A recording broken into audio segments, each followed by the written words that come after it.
beautiful humans. You are here to think out loud with me. I am Natalie Peterson, casting in from my rather chilly little neck of the woods in northern Colorado to you in yours, wherever and whenever that might be. This podcast is an audible adventure, and it is my way of turning years of internal chatter, wondering, silent suffering, and physical and mental close calls into unedited human connection with others. I'm really glad you are here to listen in as I get curious about my guest today. But first, an update. I want to share an update. I quit my 9-to-5, folks. Yeah, it's a big leap into 2025. I have taken, but I feel really good about it. I do.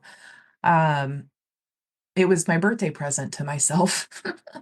Turning 50, the talk, the air, the anticipation, sometimes it's felt kind of cliche that a birthday would move me like this 50th has, but entering into this new decade, boy, there are so many stars aligning in my sky that will tell you that I'm precisely where I need to be and ready to do the work of supporting myself and others.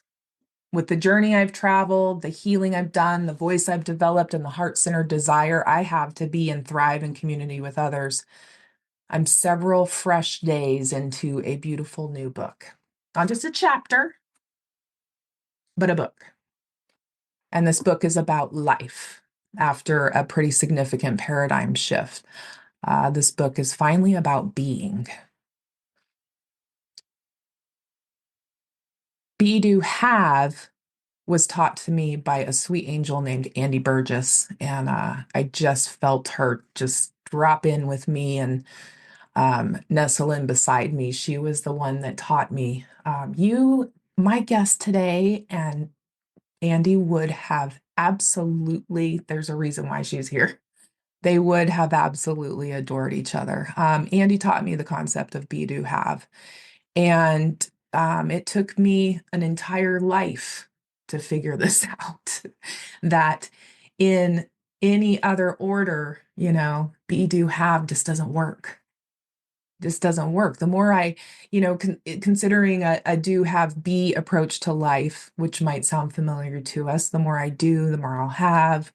The more I have, the happier I'll be, except it never really works, does it? I mean, the more you do, the more there's always to do, the more you have, the more you feel like you have to protect and you got to buy more and accumulate more. And you're defined by this endless cycle of doing and becoming busier and more driven. And let's be honest, freaking exhausted.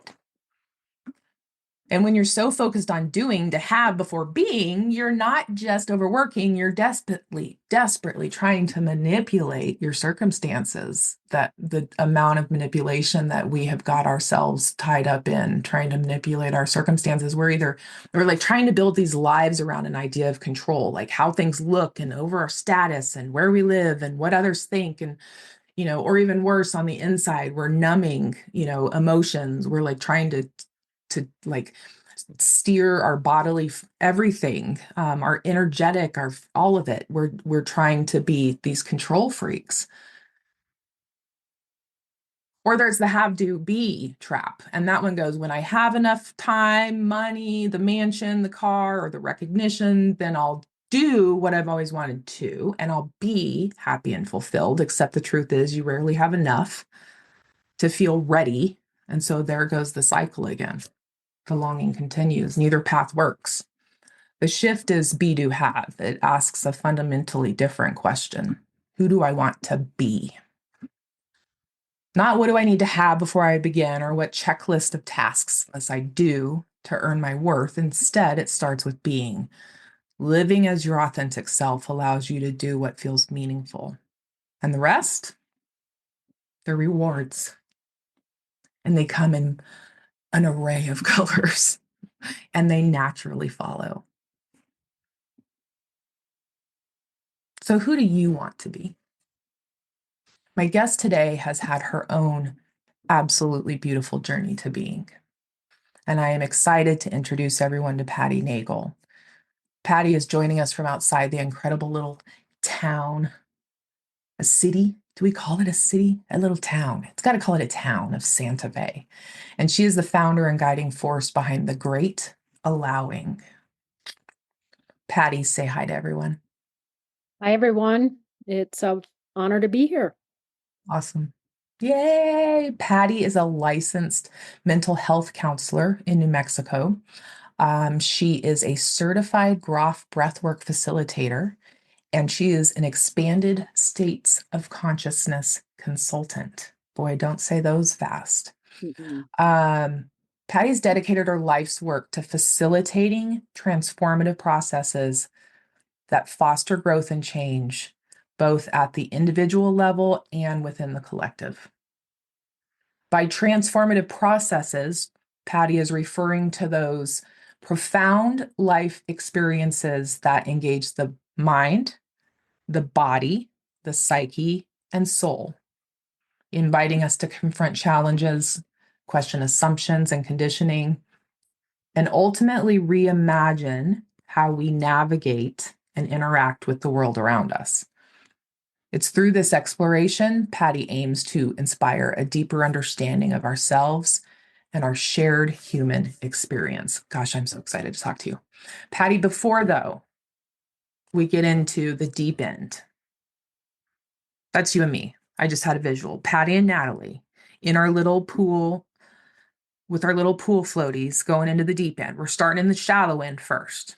I want to start this conversation following up on what you shared during some precast paperwork. You said, as an adult, I've claimed that my life's work was to guide people out of their comfort zone, because that is usually where true transformation takes place. Can you use that as a platform can you expand on that and maybe use this as a way to share a few more tidbits about your life story and what's brought you to this beautiful place of what I know people can hear in my introduction is just a human partner waiting a human waiting to partner with Mhm. others, right? Tell me Mhm. more about how you came here. Yeah, I mean, I can look back on my life and I was always pushing limits, whatever those might be. As a young adult, that was more physical limits. I was athletic as a child. My mother was very athletic for her time. Um, And so I just found that I was always pushing limits to the point where I've done 6 Ironman triathlons. And I don't really share that with a lot of people. But that is my story. And that's a prime example of moving out of one's comfort zone and Mhm. actually doing something that at one point I couldn't even conceive of. So it started out on the physical level, and then I started training people to move out of their comfort zone, whether it's training them to do marathons or triathlons. Um, but that got quite exhausting. I was just, it was a grind. I was pretty competitive for about 10 years, and I just found myself going, what am I doing? Um, it's one thing to do something like that once, but why 6 times? So it was quite an Mhm. internal Mhm. reflection.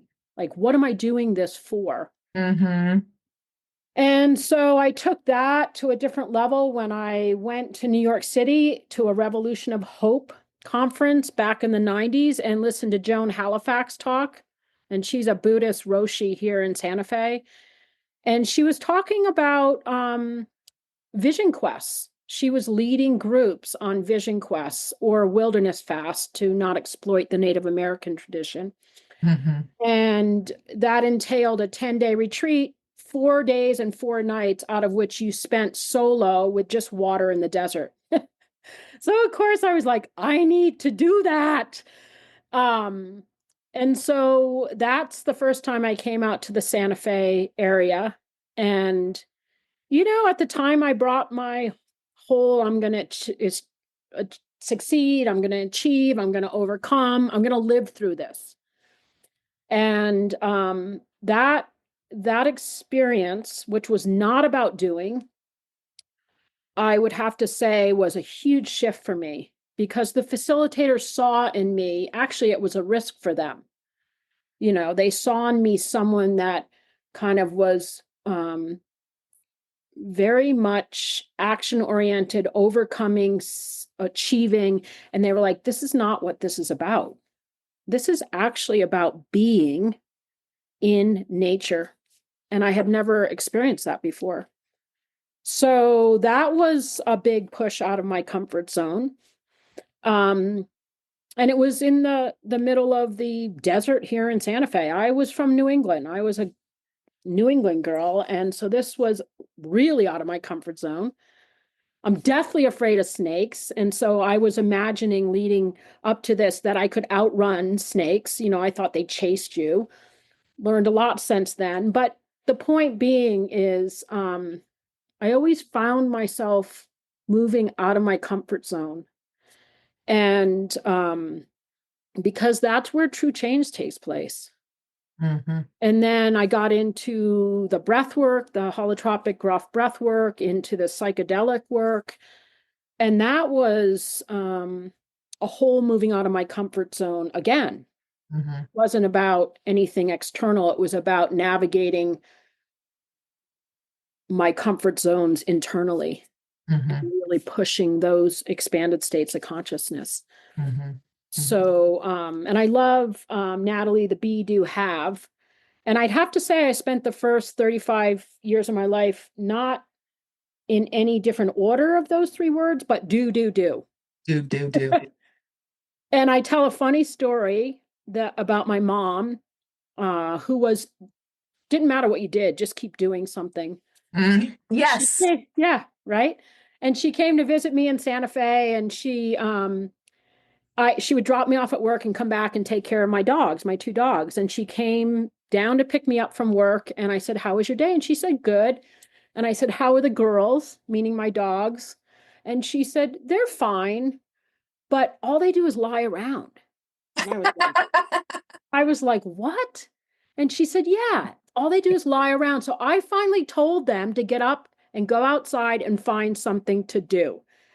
And oh my God, you could imagine my sort of internal, oh my God, that would remind me so much of growing up and that whole message. And I tell that story to therapists, and that saves us 5 years of therapy because it goes right to the problem, right? So We this don't have to whole, noodle on. We do not have to noodle on this. no, we Yes, of don't. course. So that just says, where I came from, basically. And so moving out here to Santa Fe was a big moving out of my comfort zone. And out Mhm. here, no one knows what a triathlon is. So it's really irrelevant. Um, but Interesting. I've just found that treading on that threshold of comfort is the invitation is that's where change happens, where Right. transformation happens. Yeah. And Yeah. you've been witness to yourself, witness to others. What I resonate with, um, before we get into expanded states of consciousness, breath work is, and I want to call out Goff breath work for people Grof. that are Yep. listening in that might not recognize it. That is Gof as in Frank No, no, breath work. Grof. Grof. Grof. Yeah. Thank you for correcting me. Yeah. Grof breath work.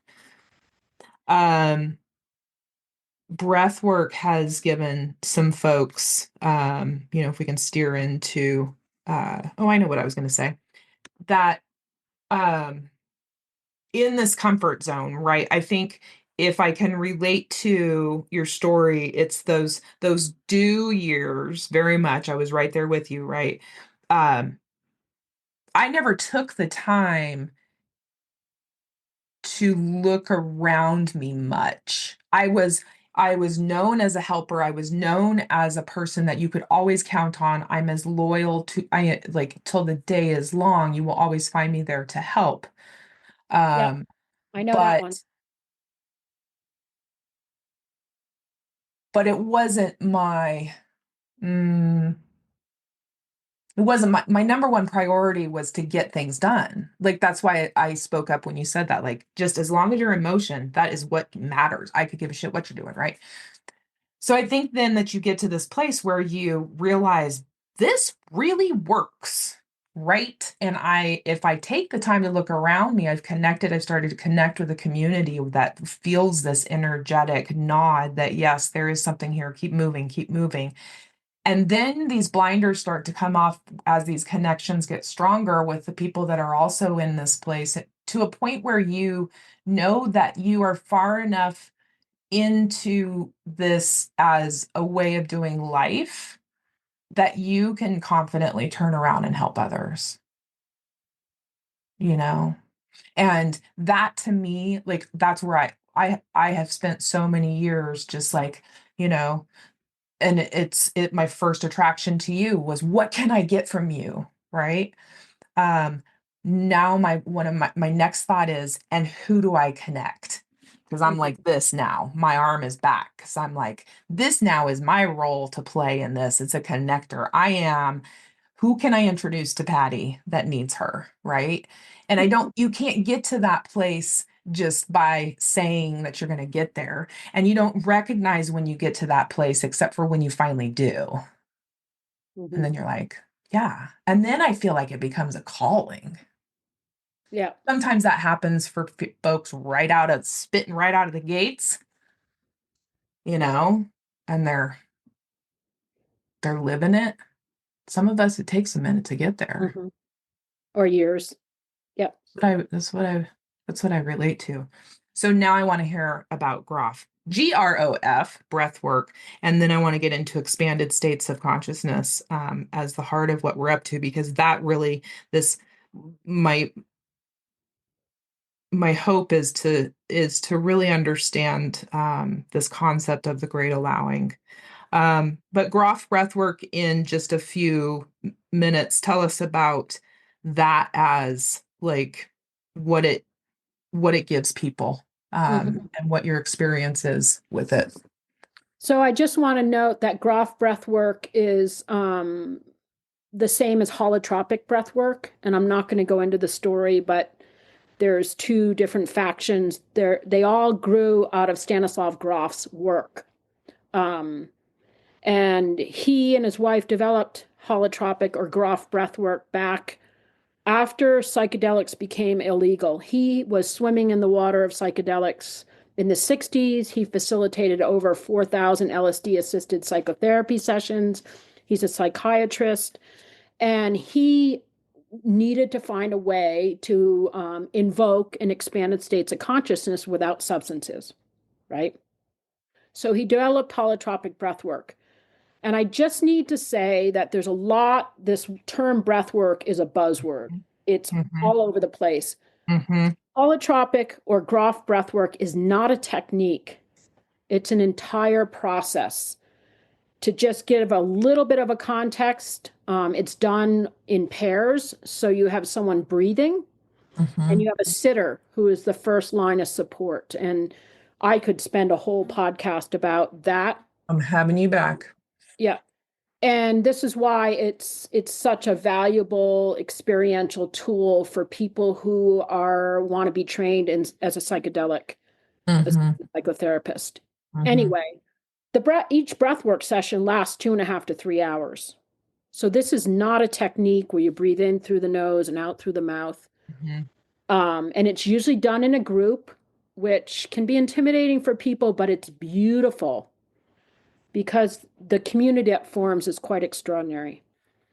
Um, and there is a somatic piece. There is a energy release component to it that makes it different from psychedelic work in general. All that is to say is the Grof breathwork is an alternative to psychedelics as a way of inducing an expanded state of consciousness. mm-hmm, mm-hmm, And, I spent 7 years getting certified in this. So it's not a quick one weekend. It mm-hmm. took 7 one-week modules. I had to have my own breathwork sessions, consultations. It was more of an apprenticeship model.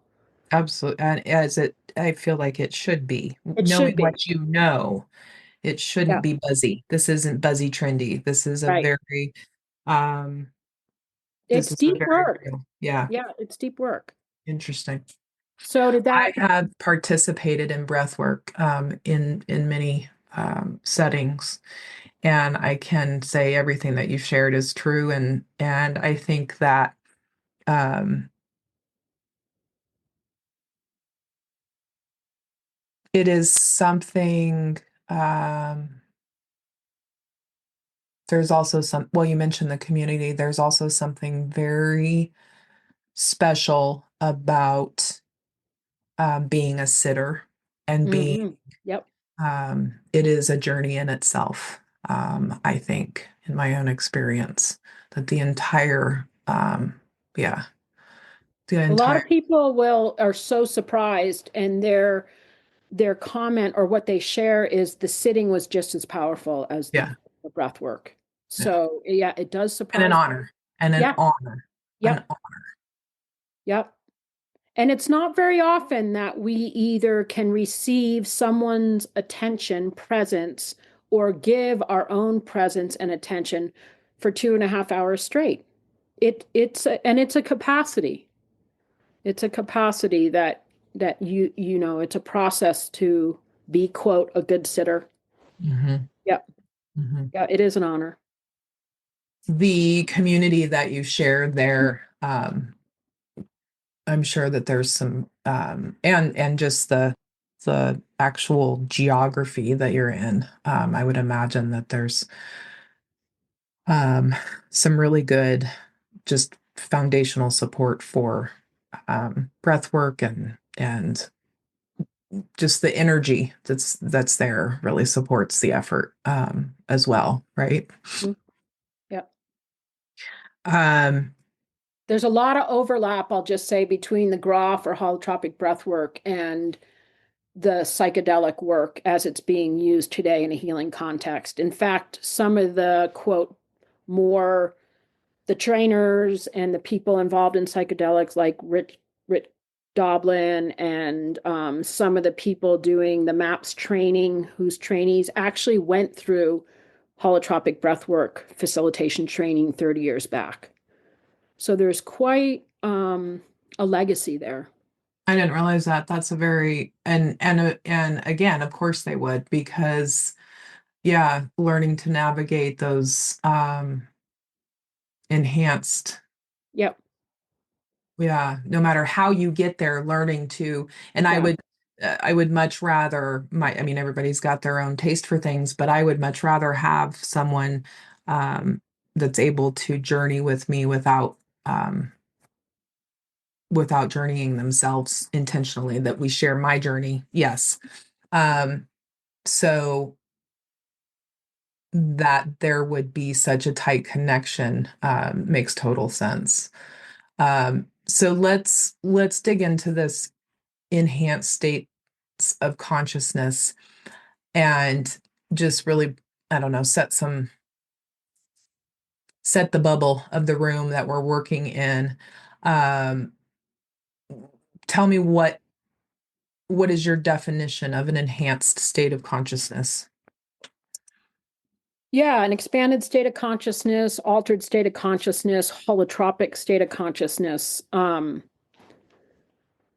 They all describe um, a state that we can enter through different realms. Psychedelics is not the only realm where there's an expansion of our consciousness. It's so hard to put into words. Hmm.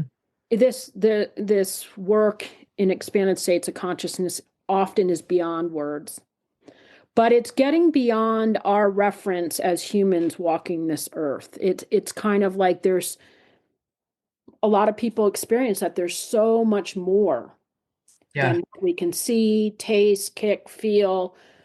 And these expanded states of consciousness can often be a portal to that. And people will use different words, whether it's, connecting to the cosmos or the divine, or, there's a number of ways to describe it. And it's very personal.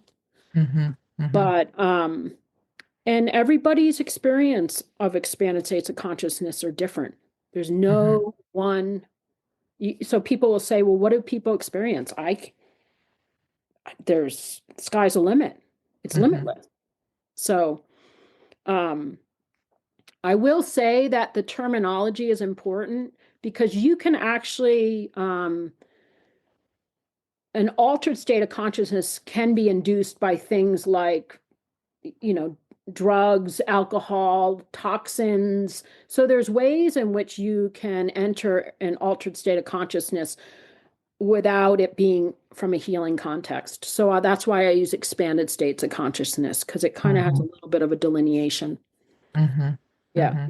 Or holotropic state of consciousness, but most people wouldn't know what that meant. But holotropic is a Grof term and it means moving towards wholeness. Hmm. So a holotropic state of consciousness would imply that you intentionally entered that state to become more whole. Hmm. Hmm. And you're right. The results the anecdote, do we call it an anecdote? The people that I know who have participated, I've been witness to that the scope of experiences is just as beautiful as the day is long. It's amazing and um, profound conversations that couldn't be had in any other setting except for in that setting, wherever that Yeah. is. Uh-huh. And that, I guess that's my own kind of testimonial, like never would have had that conversation except for if those players were sitting in that other place that I went to go get it, Right. to go have that conversation. And it's not always comfortable. It can be Oh, no, overwhelming, it can be disorienting. I mean, absolutely. what transformation isn't or change isn't? It's usually there's some level of discomfort. But I use the metaphor of a snow globe to describe the potential of these expanded states, whether it's psychedelics or breathwork, is your life is there. You might want changes to be made, but it's familiar. It's in some way comfortable. And these expanded states of consciousness work can shake things up like a snow globe. Yeah. Things land differently, they Yes. land in a different Yes. place, your perception might shift. So Totally. it's not usually comfortable. Yeah. Yeah. Now we're back to our comfort zone, right? Now we're back Yeah. there. Yeah. And it's, I think, having someone just in front of you with their hand extended saying, yeah, this is going to sting a little, but I'm here with you. Like, I'm going to, like, that is even just such a gift. That may, like, you can't be that gift until you are that gift. And then there you are holding your hand out, I guess. Mhm. And there you are, you know, being just all of a sudden downloading this vision like you've downloaded for the great allowing. Like it all just comes into place, doesn't it? Like, is that how it happened for you to get, like, tell me about, how this all rolls up under. You mean the great allowing? Yeah. Yeah. It's been a 15-year process, Yeah. and it's been through my own experience in expanded states of consciousness. And it's my own journey that on some level invited that in because I needed to learn how to allow. I moved through my life the first 40 years with the motto, where there's a will, there's a way. And that served me quite well. But there was a whole other piece that had no capacity for, which is the being piece. Be, do, have, right? Hmm. I had no capacity to just be with. Um, and so this whole journey around allowing was my way in. And it actually started out, what came through was a lot about surrender. That's how it Hmm. began, Hmm. about surrendering and the need to surrender. But sitting with that over a couple of years, it's like, wow, there's something that just sort of makes me tighten somatically when I hear surrender. And it had to do with my associations that surrender meant giving up, meant failing, meant throwing the towel in. And so the psyche, which is what I call that deeper knowing within us, that everybody has a deeper knowing that doesn't come from the mind or the brain, on some level must have known, yeah, we have to kind of find a new term because surrender, there's some resistance there. And that's when the Yeah. allowing piece Yeah. started coming Yeah. in. And then I was facilitating on a team of breathwork maybe 8 years ago, and we had a group, and out of my mouth, which I didn't even remember saying it until someone said it again, is I said, I call this work, meaning the breath work, any expanded state of consciousness work, the great allowing. And because that is the ideal posture in which to enter this type of work. Not with a goal, not with striving, achieving, grasping. It's about being open, receptive, not knowing, allowing. And that's been my journey. The past 12 years is just acquiring and working the capacity to allow. Mhm. Mhm. And a lot has come up around that. And so, and it felt like I need to start sharing this. And so I started sharing it in my inner community, and people really resonated with it. Mhm. And a lot of questions, as conversations around allowing are powerful, powerful. People will be like, oh, what am I supposed to do? Move through life just lying on my back, waiting. Right. And I'm like, no, that's not what I mean. It means that there's a choice. There's a choice. In most contexts, if we pause and slow down, there's a choice to either take action or to allow and see what unfolds and trust that there might be some bigger energy that might be at play. Mhm. It's finally giving inaction the weight that it deserves. The choice to not take action is a choice you have. Yeah. I mean, we could have a whole podcast on that right there because the choice of allowing is action. It's Right. taking, yeah. So, but being But willing to, in a way that is just, I mean, I agree with you on every, like I'm there with you. It's almost allowing, to me, the word, like the way that you talk about the word surrender and that it creates a resistance, yeah. like it like physically totally get it. Like, and a light bulb went on for me, like the idea that goes against surrender, goes against Peterson girls. They don't give up, right? Hmm. We Hmm. don't break our promises. If you take a vow, you keep it. You signed a contract, you better not break it. It doesn't matter. You put your word, all of these things that surrender is exactly opposite to. So that for me was just a big light bulb that went on there. Um, I'm curious why you laughed when I asked you about if I asked about the great allowing. You giggled. Because I'm still in um I'm trying to, it's still a novelty for me. Hmm. So it's still a little like, oh, someone wants to know what I mean about the great allowing and where do I start here? It's just kind of, it makes me giddy in a way. I love that. Yeah. And it's almost like being willing to be surprised, Yes, right? I like How that. often do we allow ourselves to be surprised, I like that. right? Yeah. And when I work with people, I'll often say, let curiosity guide you. Mhm. That's kind of also along the lines of allowing, right? Hmm. For sure. instead of letting your goals guide you. All the things we learn and Yep. we need to unlearn now. For So sure. it's not that you never want to achieve, succeed. That's where I have to be careful.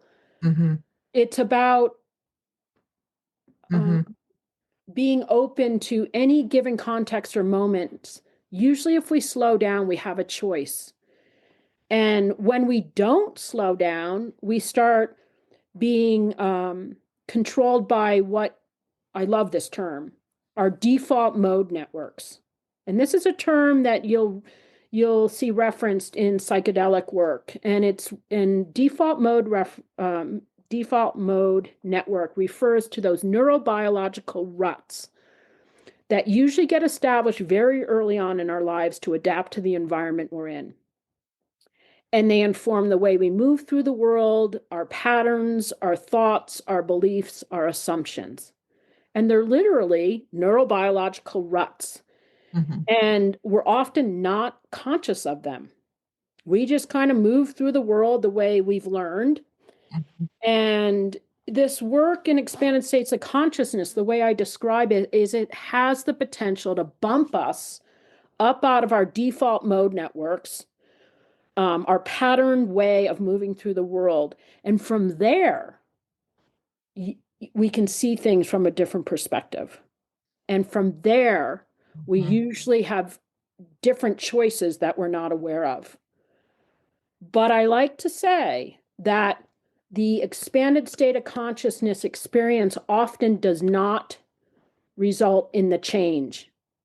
It's so, for instance, psychedelics don't make the change. It provides an opportunity for change. And so the work begins when that experience ends, right? So you come Hmm. out of it maybe with a different perspective or ahas. And then that's where the work is, because then it's like, how do you incorporate that different way of seeing things or those different choices into your life? Hmm. And Yeah. that And usually requires slowing down. We have to slow down. So, which I think is why a lot of people don't still aren't up for this kind of self work, this work, because it requires, like how you shared your story of going out to that desert and finding out that no, you're going to have to get in line with what we're doing here. You don't have a yeah, choice here, right? And is it that level of like I call it spiritual rehab that people have to hit, to go in and get do you have to be shaken?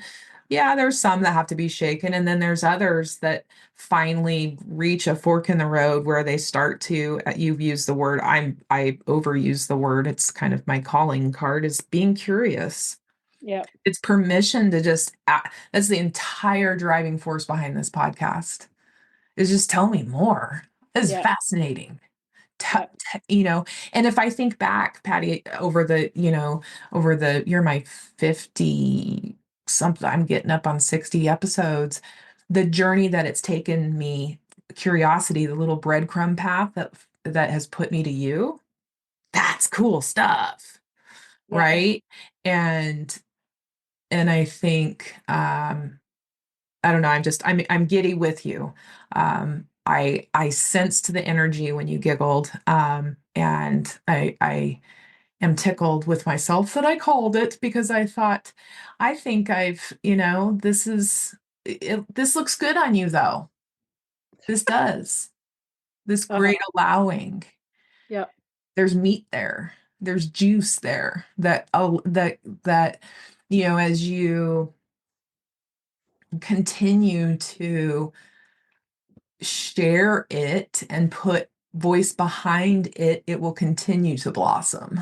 And I love that the whole spirit of the Great Allowing is a community. That yeah. I just want people to engage. And I'll give an example of something a friend of mine who was a great writer edited my website because Mhm, I'm mhm, not by nature a writer. mhm. I didn't stay in Catholic school long enough to learn good grammar. And so she was editing it, and so she was really immersed in it. And A week later, we were having a conversation. She's a really good friend, Marty Peel. And she said, Patty, I want to sit down and I want to do a watercolor session with you. And I'm thinking, I was like, okay. And she does watercolors. She's a beautiful watercolorist, if that's what you call them. And I said, okay. I said, why? And she said, because out of all the mediums of painting, you have to allow when you work with watercolors. And she said, with oils and with acrylics, you can paint over them, you can manipulate them. She said, with watercolors, you can't. Mm, You just have to allow and trust that whatever lands mm. on the paper is going to land. And I thought, oh my God, this is Yeah, beautiful. yeah.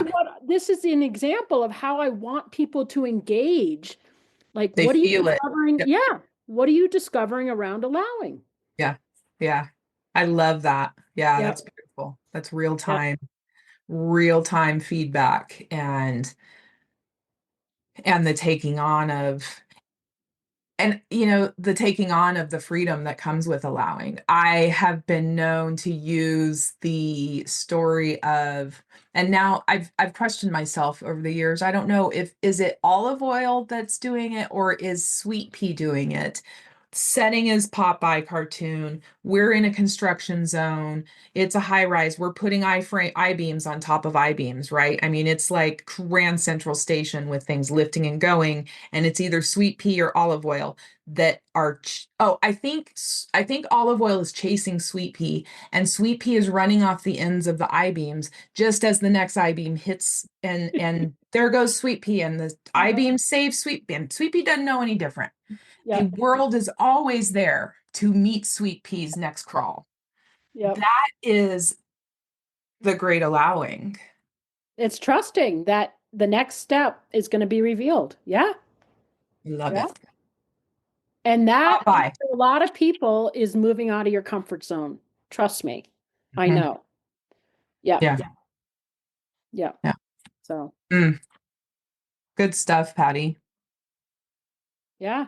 It How feels do people, you do have a beautiful website. All these pictures are beautiful that you share with people to really just, um, share what you value and the beautiful landscape that you're sitting in. And, you have a blog page, all of your service. This is kind of the heart of, you put a lot of work into this site as a place where people can come and connect with you um, and learn more about the different services that you offer.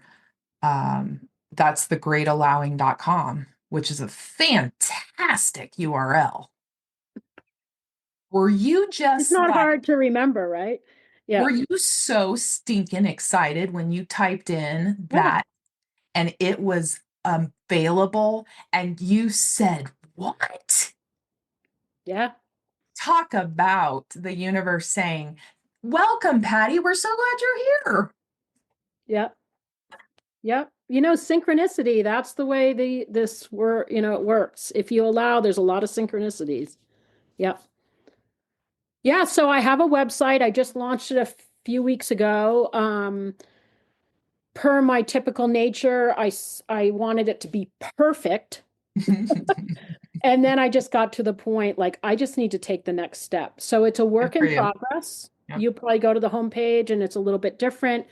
But that's what it's all about, right? Just that's allowing things to change and grow and amen. morph.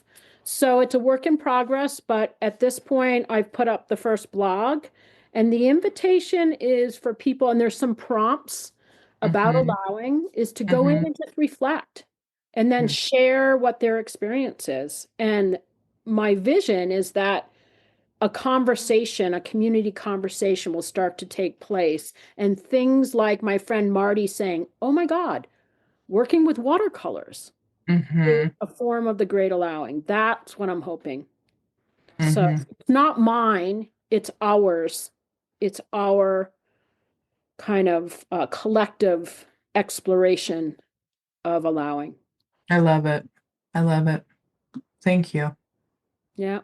Thank Yeah. you for sharing time with me and just getting into your uncomfort zone, where you showed up and we made it. You survived it. And I want to encourage you to continue to share the good word of what you're up to. Yeah, and one of the things I offer is if someone goes onto the website or hears this podcast and just has questions or wants to know more from me on a personal level, I'm offering a 30-minute complimentary conversation Love to it. just help guide people or see where it takes us. So, Mhm. yeah. Mhm. And dive deeper on the different topics that we've brought up, from Grof to just, yeah, services that you're up that you offer. And I want to just um, I just want to tell you that thank you for trusting me um, with this conversation and allowing me to um, pick your brain and get curious with you. I think um, building a community around that in the great allowing, questions get asked with the true intention. The spirit is received as it's intended. Would you say that in the great allowing, the spirit of the intention, how do I want to say this? Would you say that in the great allowing, that the spirit that I intend behind a question, you receive it as extended, instead of that there's a match? Am I making sense? That Yeah, you're I mean, yeah, there's an openness that has to be there, right? Mhm. It's like I'm That trying. there's no crazy question, I think, is where I'm trying to get ultimately. Like, there's no crazy question in trying to get this healing, this community. There's no crazy questions in our community, I guess, is where I'm going with. No, no. This is deep, unfamiliar, but very familiar territory, for unfamiliar for some, but folks have traveled into it and are there with their hands extended ready. So I'm just like, in all the places where we have to do and compete and like don't stress about being wrong and stress about offending somebody, and oh my God, you can't say anything anymore, and this is exactly not that. No, and in fact, it's the question that carries the posture of curiosity, right? Yes. So it's the not knowing, it's being open to Mm-hmm. receiving and contributing. And there's no set map here. The map is going to be revealed as the conversation deepens. Mm-hmm. Mm-hmm. Yeah. Oh, that's good stuff. Thank you. I really appreciate you. Thank you for sharing Yeah, with me. thank you. Thank you for the Um, opportunity and a deep bow to our friend Nancy, who connected us. yes. Yeah. Yeah, she's on a roll. Boy, Hmm. I am humbled by who is it? I think it's Socrates that said, or maybe it was Aristotle. I am wealthy in my friends. Man, I take inventory every once in a while of my circle, and I look around and I'm like, man, I just, and now I have you. I'm looking across like, this Yep. campfire is good. This Yep. campfire is looking good. Yep. We got some fun stories to tell. Can you Yep. imagine? Oh, Happy to sit around your campfire anytime, Natalie. Yeah. that's cool. Yeah. Get the marshmallows and the graham crackers and the chocolate and I can, and they don't make s'mores anymore like they used to, because you can buy those marshmallows are at least, have you seen these things now that they make for no. the disgrace? Yes. Yes. Yep. Thank you, though. I appreciate you. Thank you for spending your time with me.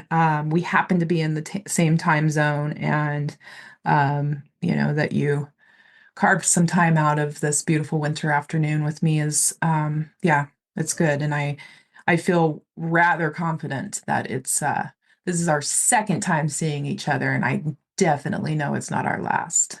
Oh yeah, there's a lot we could talk about around the weekend. I think there's Yeah. some, yeah, there's some reasons to get back together. Um, and thank you, folks, everyone listening in, whether it's live or this is a recording in your ear, for thinking out loud with me and today's guest, Patty Nagle. Given how many choices you have to spend your time, I am honored you've listened in. Until we visit again, go live with love and intention. And please, please, please, kiddos, cover your ears. Don't let anyone fuck with your flow. Big hugs, big love. Bye, Deep friends. proud gratitude. Thank you.